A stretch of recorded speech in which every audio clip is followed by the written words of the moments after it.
반갑습니다. 뉴욕에서 온 노진산이라고 합니다. 제가 이번에 저희 주제가 이 복음 설교에 관한 건데요. 92년도에 강도사가 되어서 92년도부터 그 강도사로서 설교를 매주마다 하고, 그리고 신학교 다닐 때 80년대 87년도부터 신학교를 다니면서도 설교를 매주마다 했거든요. 그래서 30년 이상 매주 그 설교를 하면서 제가 한마디로 결론을 내린 게 있습니다. 그게 뭐냐면 설교는 매우 어렵다, 그겁니다. 설교는 매우 어렵다. 제가 오늘 그 설교에 관해서, 복음 설교에 관해서 말씀드릴 것은 아주 기본적인 겁니다. 그리스도를 드러내라, 그리스도를 계속 드러내는 것이 설교의 목적이 있는 것이죠. 구원이 되시는 우리 그리스도는 자신의 광야의 뱀에 비유하셨고, 그리고 그가 들려져야 할 것에 대해서 요한복음 3장에 말씀하셨습니다. 그래서 그분은 들려져야 된다. 이 생생한 비유에서 적어도 두 가지 요소를 저희들이 볼 수 있잖아요. 그리스도가 올리셨다는 것은 십자가에 못 박히셨다, 예수님께서 십자가에 못 박히셨다, 그리고 모두가 볼 수 있도록 드러나셨다. 예수님은 십자가에 못 박히셨고, 그리고 모두가 볼 수 있도록 드러났다. 설교의 목적은 청중들의 눈앞에 그리스도의 구원 역사를 생생하고도 강력하게 드러내는 것이라고 저희들은 생각합니다. 이보다 더 큰 효과는 아마 없을 것 같아요. 왜냐하면 예수님께서 이 땅에서 들리던 모든 사람들을 내게로 이끄시겠다고 하신 예수님의 말씀이 있으셨기 때문입니다. 그래서 설교자의 목표는, 저희들이 설교를 하면서 우리가 목표하는 것은 예수님의 그 이끄심의 통로가 되는 것이죠. 저희들이 어떻게 통로가 되어서 예수님이 이끄시는, 그래서 예수님이 높여지는, 우리 설교를 통해서, 예배를 통해서 예수님이 높여지는, 그래서 진짜 lift him up이 될 수 있을까요? 이 목표에 관해서 팀 켈러 목사님은 세 가지의 이 관점들을 이야기합니다. 그리스도를 높이는 목적을 성취하기 위해서 세 가지 접근을 팀 켈러 목사님이 아주 정말 프리사이스하게 잘 설명을 해주셨는데, 이 세 가지 목적을 저희들이 이야기하기 전에 조금 제가 터치하고 싶은 것은, 그 세 가지 목적 중에 한 가지 방식은 뭐냐 하면은 구속자적 설교를 하는 겁니다. 그리스도 안에서 하나님의 구속 사건의 통일성을 강조하는 방식으로 성경을 읽어서 설교하는 것이죠.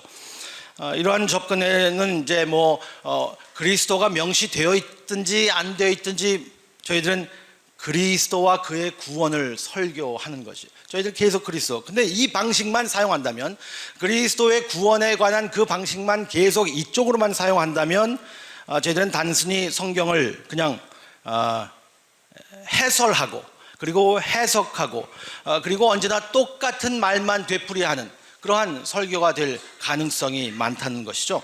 설교의 또 다른 방식은 도덕주의의 이 강한 반발이 있어서 끊임없이 은혜만 설교하는 그러한 리액션이 있습니다.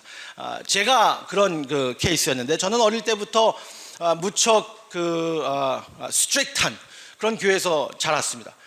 그래서 이 복음에 대해서 정말 생생하게 깨닫고, 그리고 알고, 예수 그리스도를 인격적으로 만나고, 이 복음의 능력을 경험하면서 이거 율법적으로 설교하면 안 되겠다, 그래서 은혜만 강조했던 때가 있었어요. 이 설교자가 상세한 적용이 없는 거죠. 그러니까 그냥 무조건 은혜만 이야기하니까, 저희 교회에서 초창기에서는 어떤 이야기가 많이 나왔냐면, 목사님 적용 좀 할 수 있도록 좀 도와주십시오. 그럼 저는 항상 방어적으로 그렇게 대답했습니다. 적용은 당신들이 해야지, 당신들이 적용하십시오. 저는 그리스도의 은혜만 전하면 됩니다. 이렇게 되면 또 매번마다 똑같은 이야기만 하게 됩니다. 율법주의에 대해서 두려움에 인해서 그 두려움 때문에, 율법주의를 설교하는 것의 두려움 때문에 그리스도만 자꾸 보여주려고 해서 은혜를 주장할 뿐, 그리스도를 통하여서 어떻게 살아야 하는지 이런 제시가 없다는 것이죠. 그래서 저희들은 그냥 성경에서 그리스도만 뽑아내는 그러한 설명하는 신학적인 설교도 조심해야 되고, 그리고 율법주의를 어게인스트해서 은혜만 강조하는, 그래서 어떻게 살아야 되는 것을 피하는 그것도 조심해야 되고, 또 마지막으로는 부흥주의자들의 설교 전통이 있는데, 이것은 가르침을 주기보다는 듣는 사람들로 하여금 영적으로 그리스도를 느끼게 하는 그러한 것에 주력을 합니다. 이 방식만을 사용할 때 문제점은 신학적으로 좀 빈약하죠. 그리고 감정 그 자체를 위한 감성주의로 흐르게 될 경향이 많이 있다는 겁니다. 그래서 설교를 했을 때에 설교자들은 이 청중들의 반응에 무척 민감하잖아요. 집에서 얼마나 설교자들이 이기적이냐 하면요, 저만 그렇지는 않을 거라고 생각하는데, 설교를 하면서 저기서 한 성도가 울고 있으면 제 설교를 듣고 은혜 받아서 울고 있다고 착각할 때가 있어요.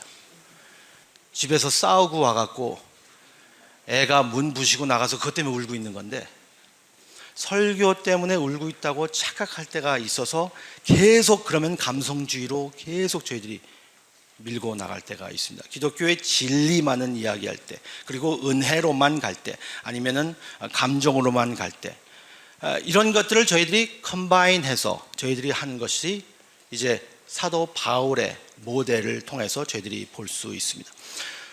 성경적 정확성과 그리스도의 중심적은 이 사도 바울의 설교의 패턴에서 저희들이 계속 볼 수 있는 것 같아요. 성경 말씀을 전할 때 우리는 그를 선포해야 된다라고 골로새서 1장에 분명히 말씀하고 있습니다. 그리스도를 선포해야 한다. 그리스도를 저희들은 분명히 선포해야 됩니다. 구속사적인 그런 뉘앙스를 저희들은 주목해야 됩니다. 바울은 그리스도를 전하지 않고는 말씀을 전한 적이 없는 것이죠. 그리고 고린도전서 2장 2절에 똑같은 그러한 그 말씀을 해주시는 것 같은데, 구약의 말씀을 가지고 설교했음에도 불구하고 그리스도가 그의 십자가에 못 박힌 것 외에는 다른 것을 자기가 전하지 않겠다고 사도 바울은 계속 말씀하고 있습니다. 구약을 설교하면서도, 구약의 말씀을 인용하면서도 나는 그리스도가 십자가에 못 박힌 것 외에는 나는 말을 하지 않는다라고 고백한 것. 성경을 계속 읽으면서 계속 그리스도를 어떤 본보기로만 이야기하는 것이 아니라 그리스도가 우리의 구원자라고 하는 것을 계속 선포합니다. 예수는 우리에게 의로움과 거룩함과 구원이 되셨으니 라는 고린도전서 1장 30절의 말씀도 저희들이 볼 수 있죠. 반면 두 번째로 실제적인 삶과의 연관성을 의미하는 그러한 지혜를 바탕으로 설교를 가르치는, 설교를 하는 모습을 저희들이 볼 수 있죠.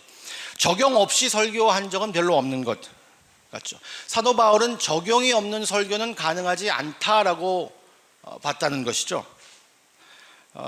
어떻게 저희들이 삶에서 변화가 일어날 수 있을까? 정확하게 사람의 마음을 겨냥해서 실제적인 삶의 변화들이 어떻게 이끌어지는가? 고린도전서 1장 20절에 언급하고 있는 그 상황화를 저희들이 좀 보면은, 유대인들에게 실제적인 능력, 헬라인에게 지적인 지혜에 관심이 있었다고 합니다. 그리스도를 전할 때 바울이 유대인들에게는 약한 것이요 헬라인들에게는 어리석인 것을, 십자가를 제시합니다. 유대인들은 능력을 원했고 헬라인들은 지혜를 원했는데, 사도 바울은 어리석고 능력이 없이 보이는 십자가를 제시하는데, 그 문화를 저항하는 동시에 적응하는 이 모습들이 아주 브릴리언트하게 하는 거예요. 유대인들은 능력, 헬라인들은 지혜. 근데 그 패러다임을, 그 세계관을 저항하면서 동시에 적용합니다. 적응하는 것이죠. 그런데 십자가로 올바로 이야기가 되면, 정말 여러분들이 십자가를 이해한다면, 사도 바울이 이야기하는 것이죠. 여러분들이 정말 십자가를 이해한다면 십자가는 능력이요 지혜입니다. 저항이면서도 적응이에요. 그러므로 바울은 헬라인과 유대인들에게 정말로 필요하는, 당신들이 정말 필요로 하는 지혜, 당신들이 정말 좋아하는 능력은 어디서 찾을 수 있느냐? 그것은 오직 그리스도의 십자가에서 찾을 수 있다 라고 하면서 십자가를 전합니다.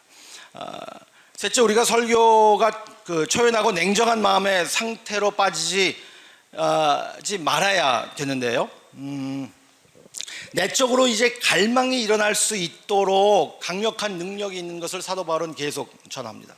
골로새서 1장 29절에 내 속에서 능력으로 역사하시는 이의 역사를 따라 힘을 다하여 수고하느라. 진리가 변화시키는 하나님의 권능으로 바울의 영혼 내부에 폭발적으로 역사하는 그러한 것들을 분명히 느꼈다고 이제 증거하는 겁니다. 세 가지 관심사를 저희들이 볼 수 있는데요. 사도 바울이 설교하는 이러한 그 내용들을 보면서 세 가지 관심사인데, 성경 어느 부분에 있든지 어떤 본문을 전하든지 각 본문을 통해서 그리스도를 나타내는 것. 사도 바울의 관심이었던 것 같아요. 사도 바울의 설교의 모델을 보면은 어떤 본문을 하든지 그리스도의 십자가, 그리스도의 부활, 그리스도의 복음을, 그리스도를 나타냈습니다. 두 번째는 개인의 특정한 필요에 따라서 곧 청중들을 공유하는 특정한 문화와 정서에 적용하는 그러한 설교가 꼭 이루어졌던 것을 볼 수 있습니다. 헬라인에게는, 유대인들에게는, 그리고 자유인에게는. 그래서 계속 그 설교 말씀을 그리스도를 나타내고 그 그리스도가 어떻게 그 삶에 적용되고 그리고 그리스도를 통하여서 살 수 있는지를 이야기합니다. 그리고 세 번째는 단지 머리로만 이해하는 것이 아니라 성령이 그들의 마음에 삶에 역사하기를 구하는 것. 주관적으로 이 설교가 흐르는 것을 보통 그 전통적인 아니면 개혁주의적인 그러한 그 목회자들은 좀 너무 주관적이고 너무 감정적이고 한 것들 좀 피하는 것 같아요. 그래서 이 첫 번째 모델에 무척 많이 신경을 씁니다. 진리만 이야기한다. 정확한 해석을 해야 된다. 그래서 해석에 무척 정확한 해석을 하기 위해서 무척 시간을 많이 버리고 거기에 공을 무척 많이 들입니다. 그래서 설교가 이 성경적으로 얼마나 정확하고 엑세지스가 얼마나 잘 됐는가, 그리고 히스토리컬 백그라운드를 얼마나 잘 가지고 있는가 해서 성경을 정확하게 아주 프리사이스하게 해석해서 설명하는 것을 성공적인 설교라고 생각하는 분들이 많이 있는 것 같아요. 설교의 목적은 그게 아니잖아요. 설교, 이 성경을 정확하게 해석하는 것은 설교의 수단이지 목적이 될 수는 없습니다. 목적이 될 수는 없죠. 설교의 목표는 변화된 삶입니다.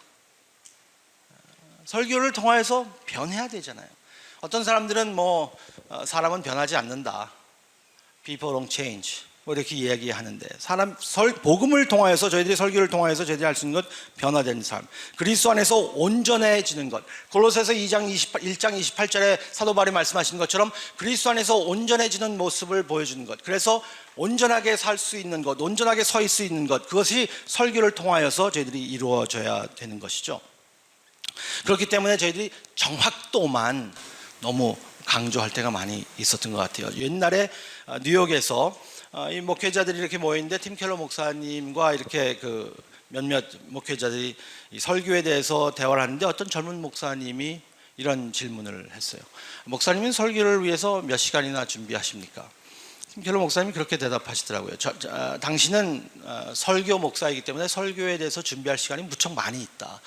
그리고 럭셔리라는 것을 이해한다. 그리고 사과까지 하실 정도로 그래서 미안한 마음이 드는 것 같이 이렇게 말씀을 하셨는데, 그러면서 이제 젊은 목회자들에게 이런 말은 해주고 싶다라고 말씀하셨는데, 뭐라 그랬냐면 성경을 해석하는 그 시간을 너무 많이 보내지 말고, 특별히 당신같이 그런 신학교에서 공부한 사람들은, 필라델피아에 신학교에 졸업한 사람들이었어요. W자 들어가는 어떤 신학교인데, 당신같이 그런 신학교에 졸업한 그런 사람들은 너무 성경 해설하는 거기에 시간 많이 보내지 말고 사람들과 만나는 시간을 더 많이 보내라.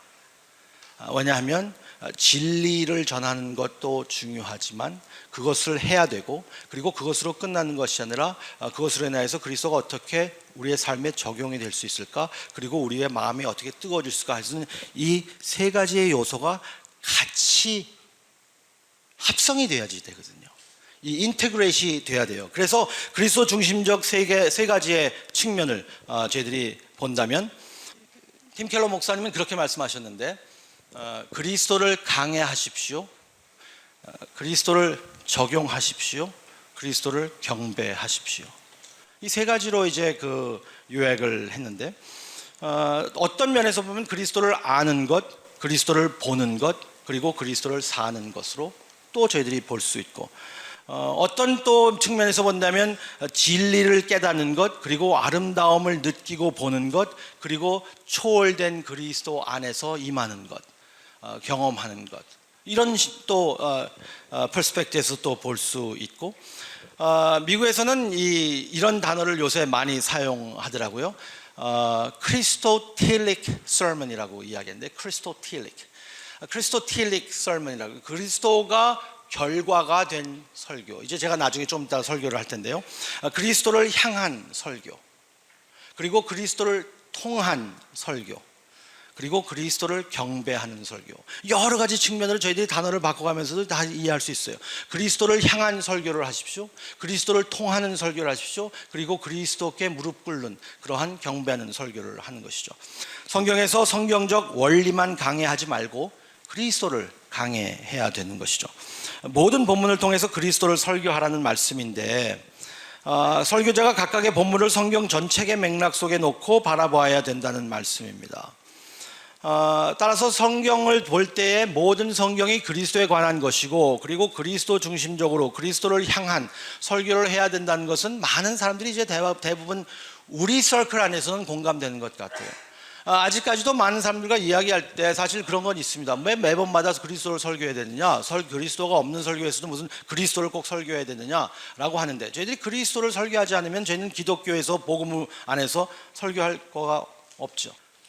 우리들이 다 그리스도를 향해서 그리스도 중심적으로 그리스도를 어느 본문에서든지 설교해야 된다는 것은 이해하고 있는 사실이지만, 문제는 그리스도 중심적 설교가 판에 박히고 지적인 행위로 전락하게 될 위험성이 무척 많다는 거예요.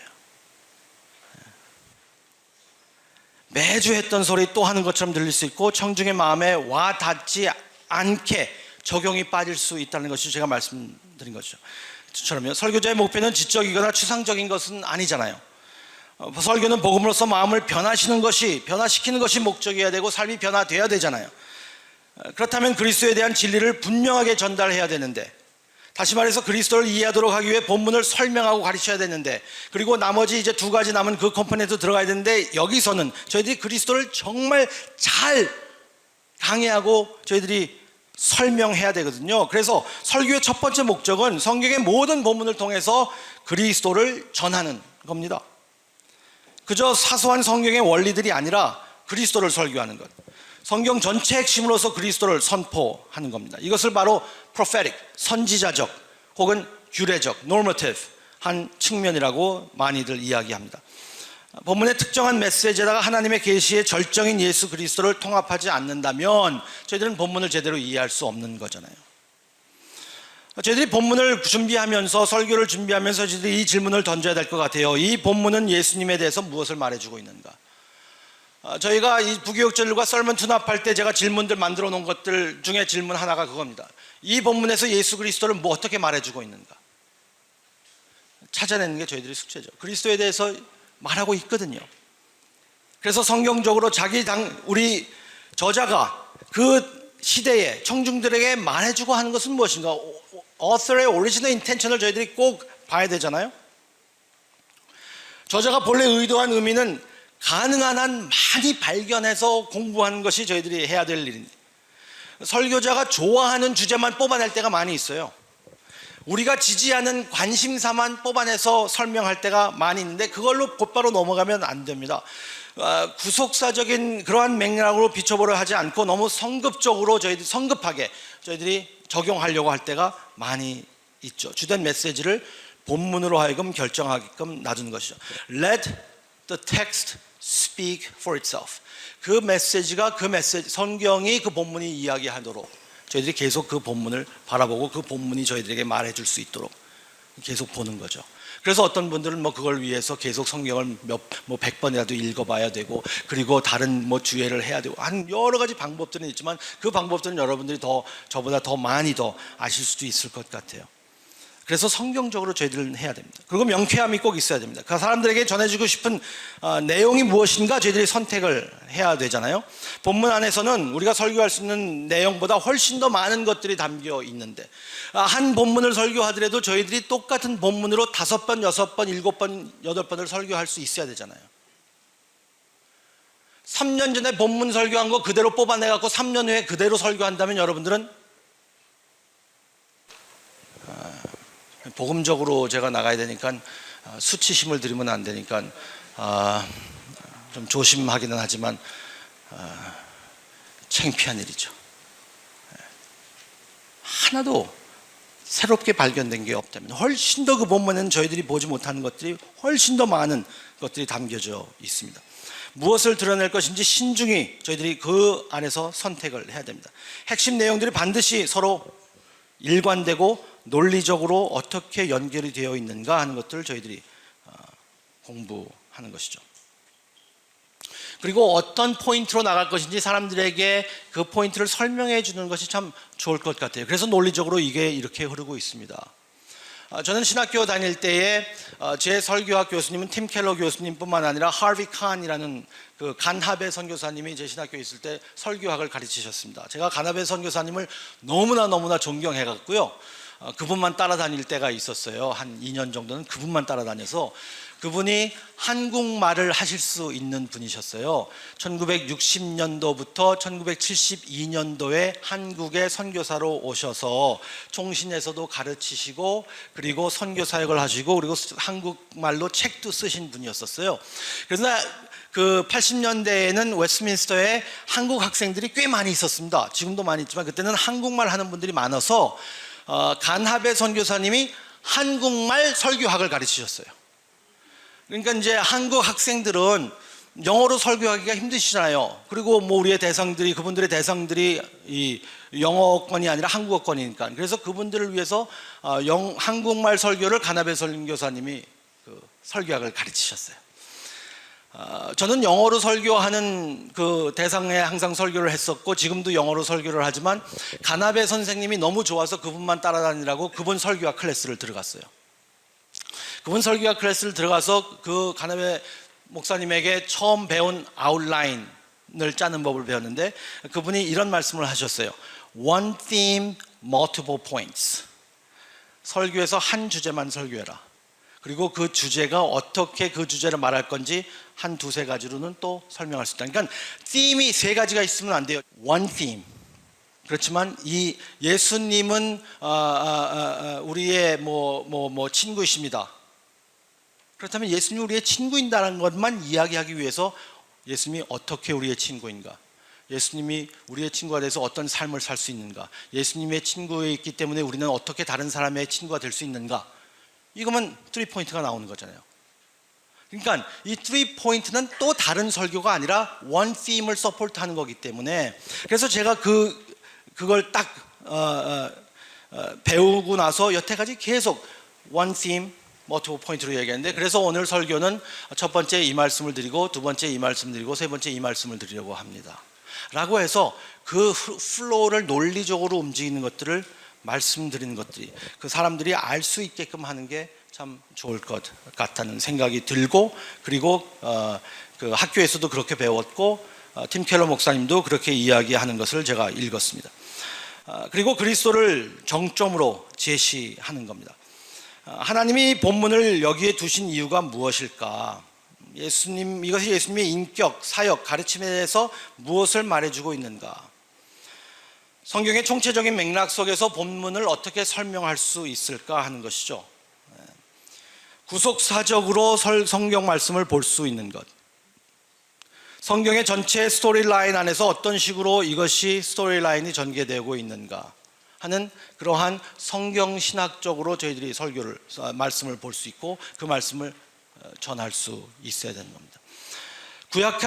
웨스트민스터에서 구약학을 옛날에 가르치셨던 트램펄 롱맨 교수가 성경 읽는 것을 결말이 충격적인 영화를 보는 것과 같다라고 말을 했어요.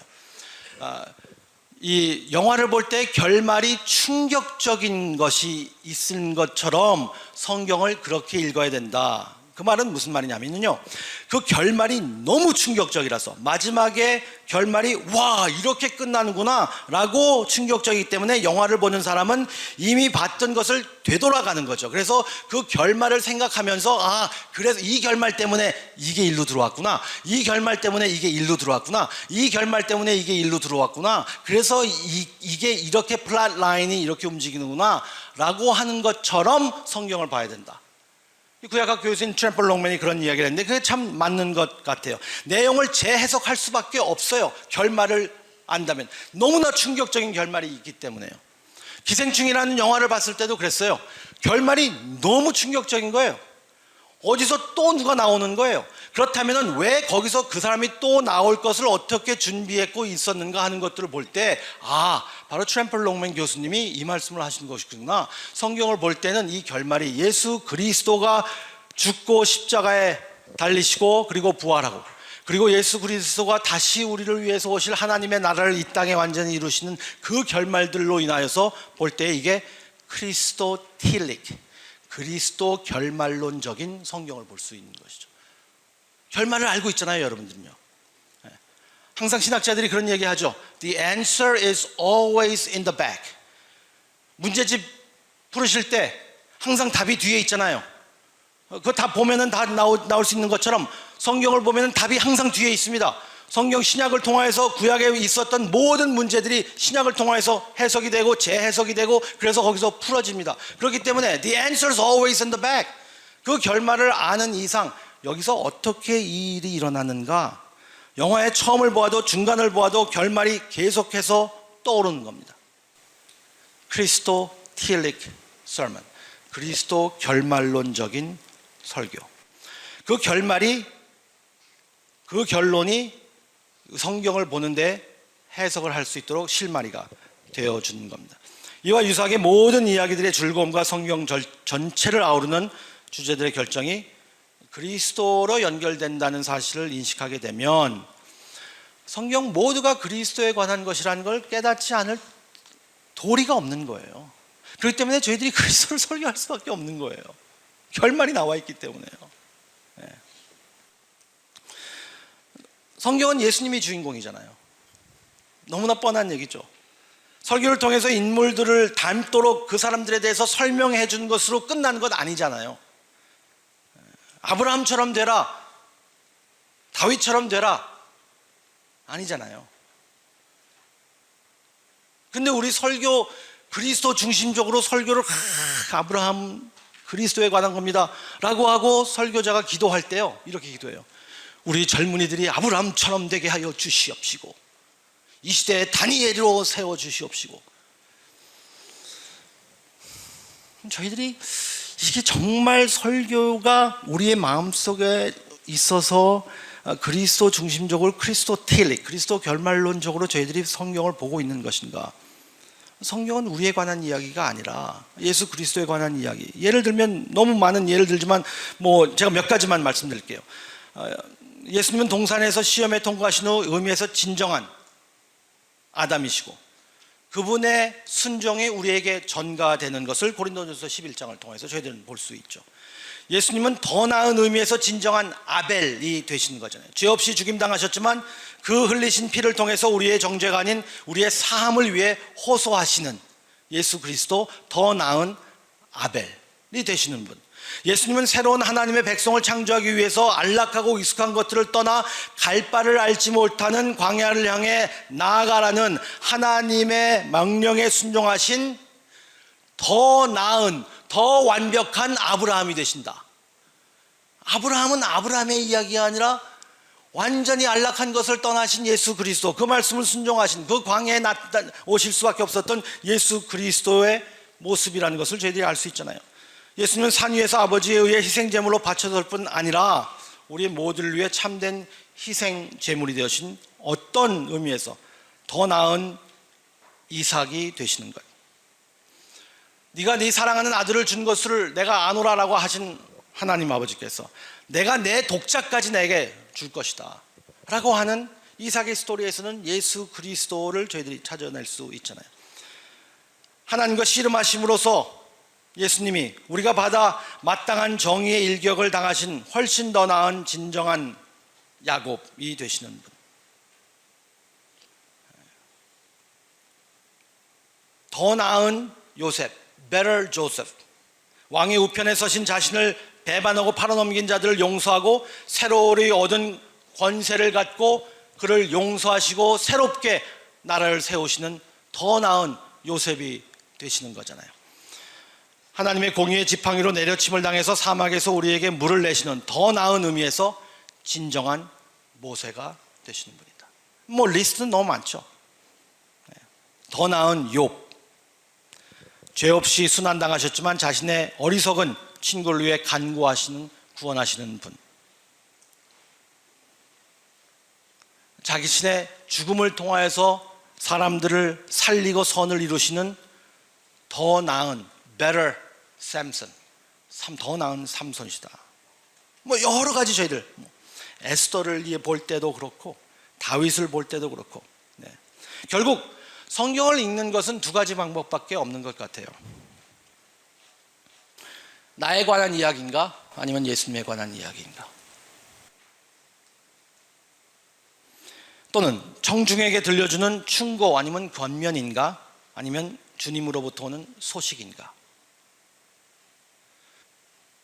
그렇다면 저희들은 설교자로서 권면 있어야 되지만 결론적으로는 저희들은 주님으로부터 오는 소식을 선포하는 일에 더 중점을 둬야 되는 것입니다. 내가 무엇을 해야 되는 것이 우리의 설교의 메인 포인트가 아니라 하나님이 하신 일에 대해서 이야기하는 겁니다. 예수님은 진정한 성전, 진정한 선지자, 진정한 제사장, 진정한 왕, 진정한 희생 제물, 어린 양, 빛, 우리의 진정한 양식이 되시는 분입니다. 성경은 우리에 대한 이야기가 아니잖아요. 성경의 주인공은 내가 아니라 그분에 대한 이야기입니다. 그렇기 때문에 베드로전서 1장 10절부터 13절까지 복음은 놀랍게도 천사들도 살펴보기를 원하는 것으로 묘사되고 있습니다. 천사들도 살펴보기를 원한다. 수백 년이 지났으나 천사들이 지금은 복음을 이해하지 않았을까? 이렇게 오랜 시간이 갔는데 천사들도 복음을 이해하지 못했을까요? 복음의 풍성함이 끝이 없기 때문입니다. 복음의 풍성함이 끝이 없기 때문에 그 무한한 그 복음의 메시지를 저희들이 매주마다 어떻게 성경을 통해서 저희들이 그것을 뽑아낼 수 있을까? 조금씩 일부만 우리들이 알고 있는 거거든요. 그러니까 그런 것들을 깨달아 나갈 때 저희들에게 변화가 일어나고, 그리고 그리스도 중심적으로 저희들이 적용하는 삶으로 연결되는 겁니다. 그리스도를 강해하십시오. 그리고 그리스도를 적용해야 되고 그분의 능력과 그분의 아름다움을 우리는 이야기해야 됩니다. 설교의 두 번째 목적은, 첫 번째 목적이 그리스도를 강해하는 것이라면 두 번째 목적은 그리스도에 대한 진리를 실제적으로 전달하는 겁니다. 다시 말해서 선지자, 제사장, 왕이신 그리스도를 어떻게 우리가 제대로 알고 인격적으로 만나고 우리의 삶이 변화될 것인가 하는 것이죠. 그리스도를 적용하는 것. 우리는 듣는 사람들의 필요들과 문제를 지적하고 그들의 문제에 대한 해답이 단지 그들 편에서 두 배로 더 노력하는 것이 아니라 그리스도를 믿는 믿음이어야 된다. 진정한 변화는 trying hard가 아니라 그리스도를 믿는 믿음으로 통해서 온다는 것을 저희들이 선포하는 거잖아요. 이게 왕적 아니면 킹리 설교입니다. 단순히 도덕적인 사람들이 아닌 변화된 사람들을 만들어내기 위해서는 본문을 어떻게 저희들이 설교하고 적용할 것인가, 이 질문을 저희들이 던져야 돼요. 이 질문은 뭐냐면요, 예수님은 누구이신가? 그가 나를 위해서 이루신 일이 무엇이고, 그리고 본문이 말한 것이 사실이라면 나는 어떻게 잘못 살고 있는가? 본문이 사실이라면 나는 어떻게 사는 것이 맞는가? 이 말씀이 살아있는 하나님의 말씀이라면 나는 어떻게 잘못 살았고 어떻게 잘 살아야 될 것일까? 이 질문을 저희들이 던져야 된단 말이에요. 복음은 나쁜 사람을 좋은 사람으로 만드는 게 아니잖아요. 복음은 선한 사람을 더 선한 사람으로 만드는 것도 아니잖아요. 복음은 죽은 사람을 살리는 겁니다. 그러면 어떻게 예수 그리스도를 믿음으로 인하여서 저희들이 이 변화가 일어날 수 있을까? 복음신학적으로 저희들은 적용할 때 복음신학적으로 저희들이 이해해야 되는데, 성화와 칭의는 둘 다 뿌리가 복음이라는 겁니다. 칭의와 성화의 둘 다 뿌리는 복음이잖아요. 90년대는 더 그랬지만 지금도 교회 성장 관련 서적들의 대부분이 우리가 그리스도인과 비그리스도인들이 동시에 설교를 동시에 할 수 없다라는 전제를 가지고 있습니다. 이런 견해에서 보면 복음주의적인 메시지는 비기독교적인 사람들의 마음은 움직이지만 그리스도인들은 지루해 한다. 계속 복음만 이야기하면 오래 교회 나온 사람들은 지루해 한다. 그리고 가르침을 많이 하는, 그래서 아주 깊이 있는 설교를 하는 사람들은, 그런 설교는 그리스도인들에게는 호소력이 있지만 비기독교인들에게는 혼란을 주고 또 지루하게 만든다라는 가정을 우리는 가지고 있단 말이에요. 그리고 때로는 그 사람들이 불쾌할 수도 있다라는 생각으로 저희들은 많이 있습니다. 그래서 설교를 할 때 이 둘 중 하나를 선택해야 된다. 복음을 전하는 비기독교인들을 위해서 설교와, 그리고 좀 더 깊이 있는 신학적인 그러한 기독교인들, 교회 나오는 사람들을 위한 설교, 이렇게 생각을 할 때가 많이 있습니다. 그렇게 될 때 전도의 범위가 제한된 것은 물론 성경에도 저희들은 충실하게 성경을 해석하고 가르치는데 한계점을 갖게 됩니다. 그래서 80년대도 그렇고 90년대 특별히 미국에서는 seeker sensitive 예배들이 많이 있었잖아요. 그래서 그걸로 인해서 이 문제를 해결해 보려고 했습니다. 근데 다 그런 접근에도 문제가 있었다는 것은 저희들이 다 너무나 잘 아는 겁니다. 어떻게 저희들이 이것을 해결할 수 있을까? 이 문제를 팀 켈러 목사님은 방법론의 문제가 아니라 신학적인 문제라고 이야기합니다. 저는 이 말이 맞는 것 같아요. 이것은 우리가 어떻게 설교를 할까, 어떻게 목회를 할까 하는 방법론의 문제가 아니라 신학적인 문제다. 팀 켈러 목사님이 진단하는 것에 저는 100% 공감하고 그렇게 생각하는 것이죠. 복음이 의롭다 함을 받는 길뿐 아니라 거룩해 되게 하는 길이라는 것을 설교자가 이해할 수 없다면, 그리고 설교자가 그것을 이해하지 못한다면 저희들이 설교로 기독교인과 비기독교인을 같이 결합시키는 것은 불가능한 거예요. 복음은 기독교 교리의 기본, 구원받기 위한 요구되는 최소한의 진리 정도가 아니잖아요. 팀 켈러 목사님이 처음에 가장 유명하게 말했던 그 말이 Gospel is not just the ABCs of Christianity but the A to Z of Christianity. 복음은 기독교의 ABC가 아니라 A to Z, 한국말로는 A to Z다. 기독교는 처음 몇 사다리의 단계가 아니라 기독교라는 바퀴의 중추이다. 그리스도인으로서 더 성숙한 삶을 위해서는 보다 발전된, 좀 더 깊이 있는, 좀 더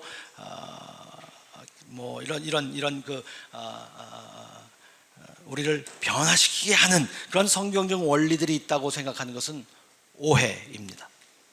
그렇기 때문에 실제로 전도와 영성, 구원과 성화를 동시에 집중하는 것이죠. 이게 복음의 힘입니다.